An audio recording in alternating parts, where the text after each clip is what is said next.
आता आपण जो एल्गार पुकारला होता शेतकऱ्यांच्या मागण्यांसाठी, तुम्हाला तरी अपेक्षित होतं इतक्या मोठ्या प्रमाणावर शेतकरी एकवटेल? काय प्रचंड मेहनत केली होती. मार्च महिन्यात मी रायगडला उपोषणाला बसलो होतो, म्हणजे रायगडच्या पायथ्याशी. मार्चनंतर पुन्हा आम्ही मंत्र्याचे घरं घेरले होते. तुम्हाला माहीत आहे, माणिकराव कोकाटेंच्या घरावर आम्ही गेलो होतो. नंतर CM साहेबाच्या घरासमोर आम्ही रक्तदान शिबिर घेतलं होतं. त्याच्यानंतर पुन्हा 8 दिवसाचं अन्नत्याग आंदोलन आमचं झालं. नंतर पैदल यात्रा आणि नंतर 200 सभा घेतल्या महाराष्ट्रात. 3 महिने गेल्या, 8 महिने मार्चपासून पडतो आहे मी. घरी फक्त कपडे बदलायला जात होते. जेवढे ड्रेस घेतले 3-4 दिवसाचे का निघालो आहे. म्हणजे अशा सगळ्या याच्यामध्ये प्रचंड कष्ट आहे, मेहनत आहे आणि त्याच्यातून हा सगळा शेतकरी वर्ग एकठवला होता. पण जितक्या मोठ्या प्रमाणावर शेतकरी एकवटलेला होता आणि म्हणजे खरं तर आम्हाला पण अचंबित आम्ही झालेलो, कारण आम्हाला वाटलेलं की सुरुवातीला काही तास हे आंदोलन चालेल, मात्र ते जवळपास 2 दिवस चाललं. 3 दिवस 3 दिवस चाललं. 27ला सुरू झालं, 27, 28 आणि 29. नक्कीच.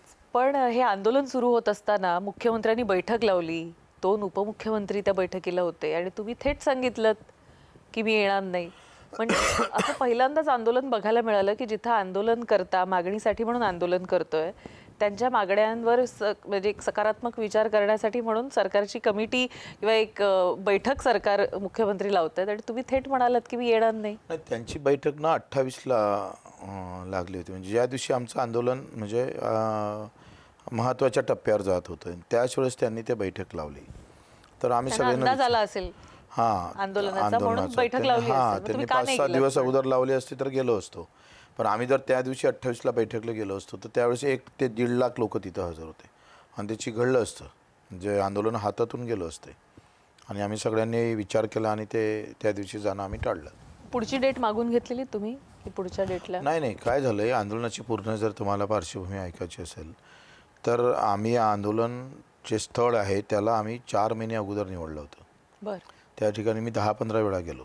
बरं. त्याचे प्रत्येक बारकावे त्या ठिकाणाचे जिथं आम्ही आंदोलन करायचं होतं त्याचे सगळे बारकावे, रस्ते कुठून येतं, काय येतं, तिथून रेल्वे किती दूर आहे, विमानतळ किती दूर आहे, उद्या यानं जर काही झालं नाही तर मग रेल्वेवर जाता येतं का, ते जवळ असलं पाहिजे.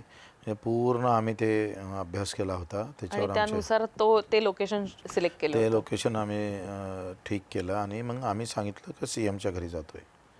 सगळी यंत्रणा CMच्या घरावर गेली. आम्ही तिथे येऊन बसलो आहे.